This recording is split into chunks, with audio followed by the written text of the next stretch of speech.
grand Seigneur, oh majesté, Père de gloire, le grand Seigneur, le grand roi, Père de gloire. Oui, je bénis ton Seigneur, oui, je te dis merci, Seigneur, parce que nous sommes bénis ici, Seigneur, pour t'adorer, Seigneur, Papa, pour te recevoir, Seigneur, gloire, tout est Dieu, à toi, visible, à toi, qui es Dieu. Le Dieu invisible, Papa, béni soit-il Saint-Esprit, par le nom de Jésus-Christ, Papa. Oui, je t'élève, oui, je te loue, Seigneur, parce que tu es Dieu. Vous allez chercher des vidéos aux yeux.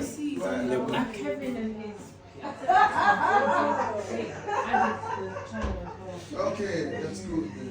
Thank you.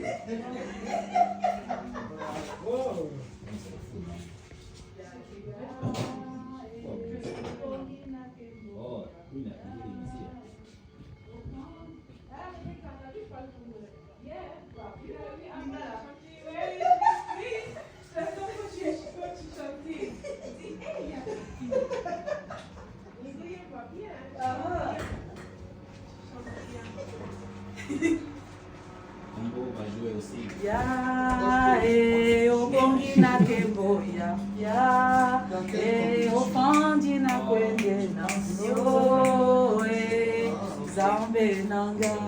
Amen. Montre le poulet.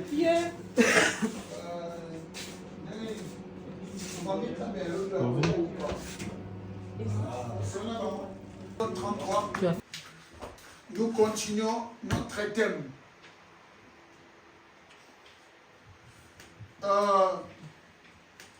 Nous ne sommes pas entrés encore en matière dedans. Nous étions en train de poser les bases ou des fondements. Alléluia. Et nous avons posé ce fondement, j'avais expliqué parce que ça correspond à la retraite. Merci mon fils. Parce que ça correspond à la retraite. Nous avons vu que Moïse était à la retraite. Écrivez les deux passages à lire, Exode 33 et Exode 19. Dans tous les deux passages, Moïse est dans la retraite.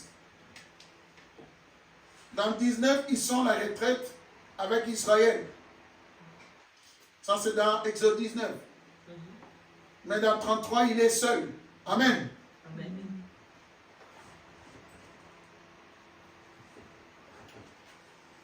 Alors, je voudrais que tu puisses écrire ceci. Par rapport à ce que tu écrivais hier sur la retraite, sur le point que j'avais donné. Donc, Poupi, Rebecca et la sœur Mamie vont nous partager demain dans la salle quelques 3 points parce qu'il y en avait, je crois, 7. Chacun, il y a Mamie comme elle est la grande, elle prend 3, Rebecca 2, Poupi 2. N'est-ce pas? Sur la retraite, je voudrais que vous puissiez faire maintenant une petite conclusion sur ce qu'on a dit hier. Amen.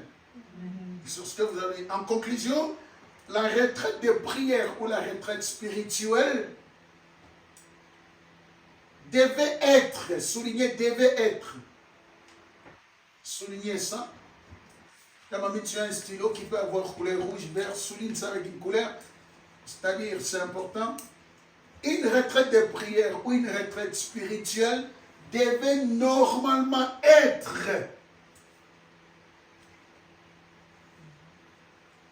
une vie. Amen. Est-ce que nous sommes ensemble?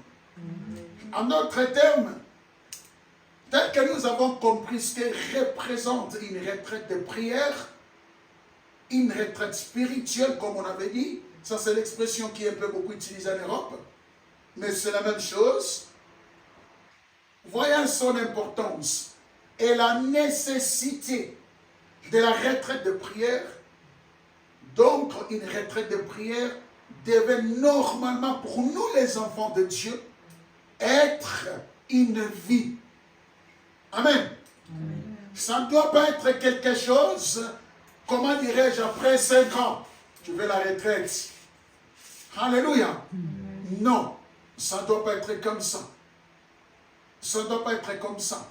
Parce que nous avons compris ce que c'est une retraite de prière regorge. Quelles sont les bénédictions qui sont là? Quels sont les privilèges qui sont regorgés dans une retraite? quelles sont les faveurs du Seigneur que nous bénéficions dans des retraites de prière. Donc, normalement, une retraite de prière doit ou devait être une vie, c'est-à-dire qui doit se répéter de temps en temps. Pas après 5 ans, 3 ans, tu n'as plus jamais fait de retraite, ni une retraite personnelle, ni une retraite communautaire. Amen. Est-ce que nous sommes ensemble? Amen. Alors, écrit en conclusion encore, suite de la conclusion, donc une retraite de prière doit devenir pour moi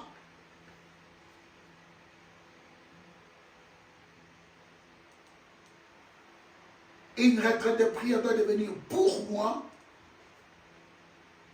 une vie de temps en temps. Donc de temps en temps, après une période comme ça, il faut que je retourne sur les montagnes, dans les silences, dans les calmes, dans l'intimité là, avec mon Dieu. À partir de cette retraite, écris-les, une retraite de prière doit devenir une vie de temps en temps.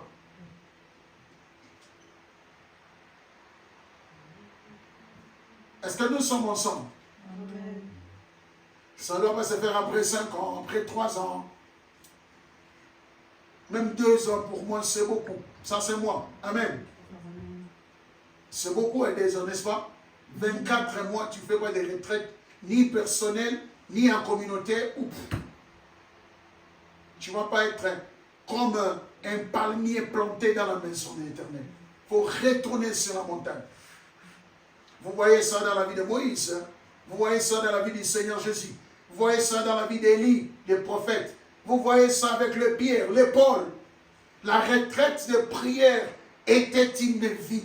De temps en temps. On n'a pas dit chaque semaine ni chaque mois. Amen. Amen. Mais de temps en temps. Écrivez, selon que le Seigneur m'appelle. Ça c'est A. Écris A. Tu mets A. Selon que le Seigneur m'appelle.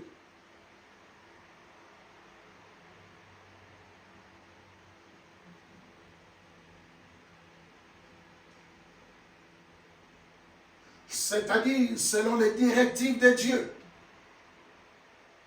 A. Selon que le Seigneur m'appelle. C'est-à-dire selon l'initiative de Dieu. C'est-à-dire ça vient de Dieu. Les directives de Dieu. C'est-à-dire c'est le Seigneur qui t'appelle à aller à la retraite de temps en temps. Ça c'est point A. Et puis point B, selon ma propre initiative. Alléluia. Ça c'est le point B. C'est-à-dire je suis là pour une raison ou pour une autre. Je me dis non, là il faut que j'aille à la retraite. Amen. Soit une retraite personnelle, soit une retraite communautaire ou en groupe. Est-ce que nous sommes ensemble? Amen. Mais la vérité centrale ou fondamentale ici, c'est que la retraite doit devenir un style de vie.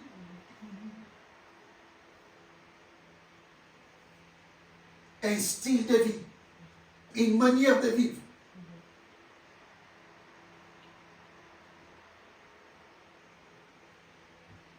Et nous avons expliqué hier quelques points de la nécessité de la retraite, des bénédictions des retraites. C'est pour ça que la retraite doit devenir un style de vie. Il ne faut pas laisser 5 ans, 10 ans, tu ne fais pas de retraite ni personnelle, ni en communauté. Non, il ne faut pas le faire.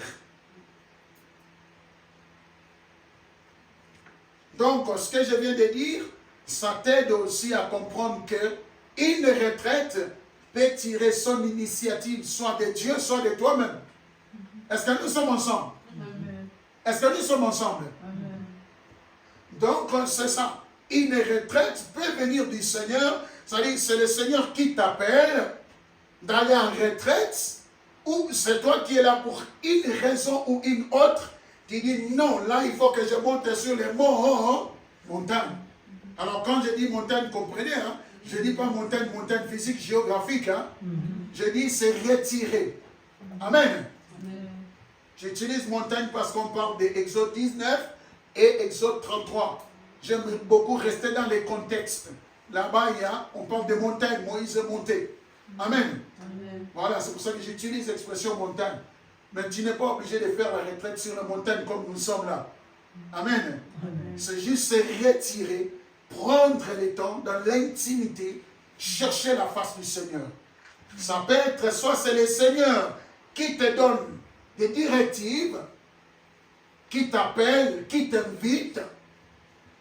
Donc celui qui est l'initiateur, ou bien toi-même tu inities la retraite pour une raison ou pour une autre. Je vais passer. Et on a dit, je soulignais, ça doit devenir un style de vie. Souligne ça. La retraite doit devenir un style de vie. Parce que c'est un chemin obligé à ta grandeur.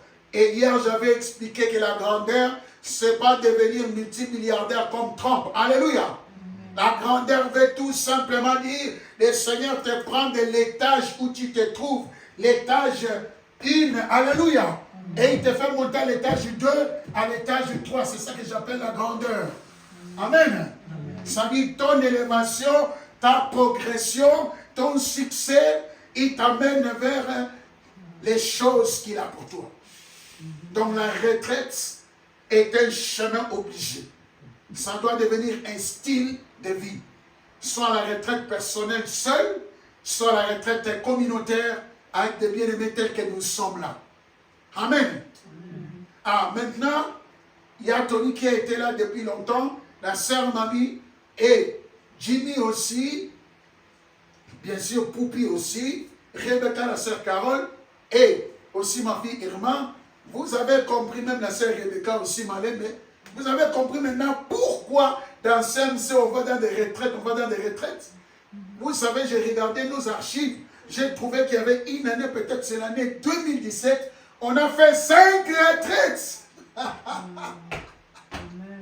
Quelqu'un va dire, vous exagérez vous là, 5 retraites à une année, c'est trop. Mais c'était tombé comme ça, on ne le fait pas chaque fois. Mais c'était tombé comme ça, j'ai regardé les archives. Et merci. On a fait 5 retraites. J'étais là, j'ai dit, Seigneur, comment est-ce qu'on a pu faire 5 retraites dans une année? D'autres années, c'était 3 fois. C'est à cette époque-là qu'on avait prié pour moi. Dieu avait dit de changer mes habits. Oui. C'était en 2017. 2017, oui, Après merci ça, de confirmer. Oui. Après ça, on m'a donné le permis F. Amen. Alléluia, ça va vraiment pour le Seigneur. Vous voyez, vous entendez les témoignages. Je sais qu'en ligne, ils n'ont pas entendu, mais... Donc, bref, la sœur Mamie témoigne, elle était là. En 2017, c'est la période que Dieu a donné des paroles pour elle. Et puis, c'est dans cette année-là que Dieu lui a donné un permis F en Suisse, après plusieurs années. Donc, vous voyez que les retraites, ce n'est pas des choses routines. C'est spécial. Il y a des résultats, il y a des objectifs. Est-ce que nous sommes ensemble? Donc, souligne, la retraite, quelle qu'elle soit personnelle, individuelle ou en groupe, doit devenir un style de vie. Amen. Si tu veux monter, si tu veux voir ta grandeur, le Seigneur t'a amené haut, t'élever, la retraite, c'est un chemin obligé. Une retraite. Vous pouvez mettre 2 en capital. 2 in capital letters. Aujourd'hui, nous voulons parler des objectifs d'une retraite ou dans une retraite. Alléluia. Amen. Je me dis, le Seigneur Saint-Esprit m'avait donné l'intelligence. On l'a prié, maintenant on l'entend dans l'enseignement. Amen. Amen. Et ça fait un déposit très solide à nous. Alléluia. Donc, il faut savoir que dans une retraite, déjà, comme j'ai dit, déjà j'ai expliqué, dans la retraite, soit c'est le Seigneur qui t'appelle, soit c'est toi-même qui initie. C'est toi qui vas vers lui. Alléluia. Tu lui dis, papa, là, je suis là pour une semaine, pour 3 jours. Je ne vais pas manger, bien je vais manger. Ça dépend. Il y a des retraites avec jeûne ou pas jeûne. Mais le point, c'est quoi? C'est toi qui vas vers lui. Amen. Et là, il est important de savoir que comme la retraite, ce n'est pas quelque chose de routine de chaque fois. Tu viens là-bas, il faut savoir que le Seigneur a des objectifs à atteindre dans chaque retraite. Alléluia. Et toi aussi, ça c'est le Seigneur. Donc dans une retraite, tu écris les objectifs du Seigneur. Il faut toujours chercher à capter quels sont les objectifs du Seigneur. Tu mets d'abord le Seigneur. Matthieu 6,33, nous devons d'abord, premièrement, chercher le royaume, c'est-à-dire les intérêts de Dieu. Amen. La volonté de Dieu d'abord. Donc Dieu a des objectifs dans une retraite. C'est pas que Dieu te prend dans ta main comme un père qui veut juste distraire son fils. Alors on dit, mon fils, ma fille, on va se promener. Après, il n'y a rien. On se promener juste après, il n'y a rien. Amen. Non, ce n'est pas comme ça. Dans une retraite, le Seigneur a des objectifs. Donc, quand il t'invite, quand il te donne des directives, quand il t'appelle dans une retraite, cherche à connaître les objectifs. Et j'ai expliqué clairement le mot objectif, c'est-à-dire cherche à savoir qu'est-ce que Dieu veut comme résultat dans cette retraite-là dans ta vie. Est-ce que nous sommes ensemble? Amen. Donc quand tu sors de cette retraite-là, tu dois avoir certaines choses qui sont claires et bien spécifiques de ce que Dieu voulait faire pendant les temps de retraite. Que ça ne soit pas juste vague, je suis parti à la retraite, j'ai prié, oui c'est bien, mais nous prions aussi chaque dimanche. Hein? Nous prions chaque matin quand on se réveille ou les soirs avant de dormir, ou bien peut-être avant de sortir, ou bien en route d'intercède dans le cœur. On prie quoi? Un enfant de Dieu, la prière, c'est une nourriture de chaque jour. Amen. Amen. Mais là, c'est autre chose. Bien sûr que je vais prier, bien sûr que je vais adorer le Seigneur, bien sûr que je vais lire la parole, bien sûr que je vais rester dans le silence pour écouter la méditation. Amen. Amen. Et la réflexion. Mais je dois être sûr que je m'aligne dans la retraite avec les objectifs du Seigneur. Si je ne connais pas, ce n'est pas un péché, mais quand je suis là, je lui demande, papa, je suis là, dis-moi des choses spécifiques, pourquoi tu m'as invité dans cette retraite? Alléluia. Et quand ces choses-là se réalisent, tu verras que tu seras béni, tu seras comblé, tu seras satisfait, satisfaite. Alléluia. Parce que l'objectif est atteint. Amen. Vous connaissez bien ce mot, surtout en politique. Hein? Et dans le business, l'objectif est atteint. Amen. C'est ça. Et deux, toi-même, tu dois aussi avoir des objectifs quand tu vas dans une retraite. Qu'est-ce que tu veux comme résultat? Quels sont tes objectifs? Qu'est-ce que tu t'attends à ce que le Seigneur réalise dans ta vie? Qu'est-ce qui t'amène là-bas? Amen. Qu'est-ce qui t'amène là-bas? Dans la retraite. Est-ce que nous sommes ensemble? Alors, je vais vous donner un exemple maintenant, parce que nous sommes dans l'enseignement. Vous savez quoi? Nous allons les comprendre ce soir quand on va décortiquer notre thématique en profondeur. Mais là, je vais vous donner un exemple. Quand nous lisons dans Jean 6, allons dans Jean 6. Jean chapitre 6. Je vais vous montrer des choses importantes que vous allez comprendre. Nous sommes dans nos objectifs en nous. Amen. Hein? Amen. Ouais. Jean 6. Jean chapitre 6. Jean 6, le verset 6.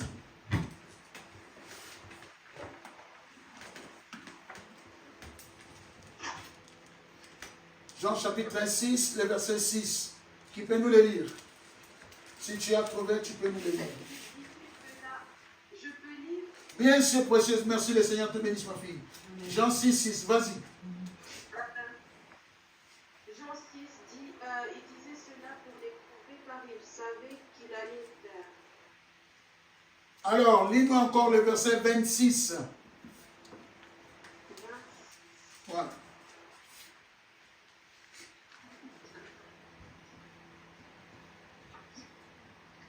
Jésus leur répondit, en vérité, je vous le dis, vous me cherchez non parce que vous avez vu des miracles, mais parce que vous avez mangé des pains et que vous avez été rassasiés. Amen, merci ma fille. Je vous ai juste montré là-bas. Vous pouvez aussi écrire Marc chapitre 5. Écrivez la femme qui coulait le sang, ou bien la femme avec l'hémorragie, qui avait touché la robe du Seigneur, le manteau du Seigneur. Amen. Et vous pouvez aussi écrire Marc chapitre 7. Vous allez le lire après. Une femme syrophénicienne qui est venue demander la délivrance d'un démon qui tourmentait sa fille. Et le Seigneur lui a dit, on ne donne pas le pain des enfants aux chiens. Mais les chiens, ils vont t'aimer. Exactement, tu connais l'histoire. Ça, c'est Marc 7, la femme syrophénicienne. Mais il y a beaucoup à décortiquer là-dessus. Mais tout ce que je viens de vous montrer, Jean 6, le verset 6, Jean 6, le verset 26. Amen, hein? Amen. Marc 5, la femme du sang. Et Marc 7, la femme syrophénicienne qui est venue pour que le Seigneur délivre sa fille. Tout ça, je vous montre tout simplement. Je ne dis pas que ce contexte-là nous montre des retraites. Amen. Mais je veux juste vous montrer les différents objectifs, les différentes raisons, les différents buts, ce sont les mêmes mots, les différents résultats dont les gens s'attendent que le Seigneur les accorde quand ils s'approchent de Dieu. Amen. Donc tu dois avoir deux buts. Les pharisiens qui sont venus dans Jean 6, ils avaient déjà un mauvais but dans leur cœur. Ils venaient pour tester le Seigneur. Ils s'attendaient à ce que le Seigneur dise quelque chose pour qu'ils aient une base d'accusation contre le Seigneur. C'était leur but. Amen. Amen. C'était l'accusation et la condamnation contre le Seigneur. Est-ce que nous sommes ensemble? Je passe. L'objectif de ceux de Jean 6, 26. Qu'est-ce que le Seigneur dit?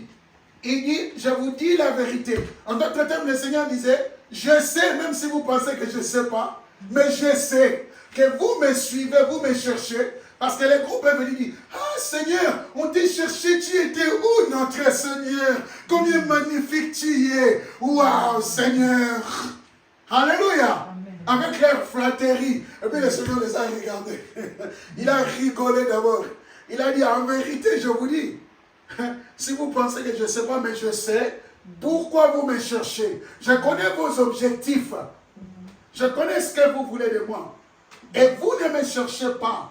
Parce que le miracle que j'avais fait vous ont enseigné quelque chose de l'amour de Dieu, de la bonté de Dieu à votre égard et de la puissance de Dieu qui peut vous sauver. Mais vous me cherchez, votre objectif, c'est seulement que je fasse le miracle, que vous puissiez manger le pain et les poissons. Après, vous allez partir. Et puis, une autre fois, quand vous aurez besoin encore, vous allez revenir pour que je fasse encore d'autres miracles. Est-ce que nous sommes ensemble? Amen. Est-ce que nous sommes ensemble?